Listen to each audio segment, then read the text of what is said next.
Magtatanong lang po tayo kay Secretary Nicole Chodoro. Minadali nila ang pagpapatayo ng mga EDCA sites sa buong Pilipinas.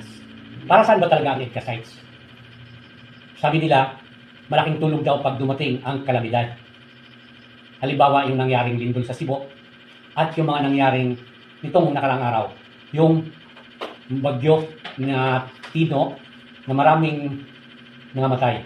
Pero kung nakikita ninyo mga kababayan, kahit isang Amerikano na sundalo, walang tumulong. In fact, yung EDCA sites na pinakamalaki sa buong Pilipinas ay nasa Cebu. Pero saan? Nasaan yung pangako nila na maaasahan sila pagdating ng kalamidad?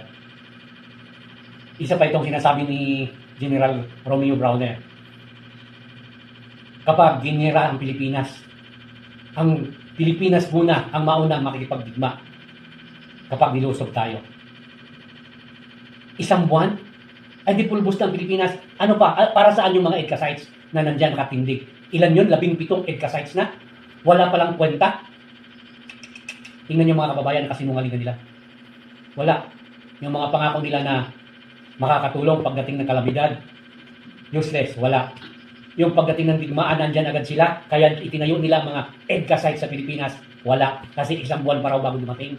At mauna tayo makipagdigma sa loob ng isang buwan. Walang kwenta.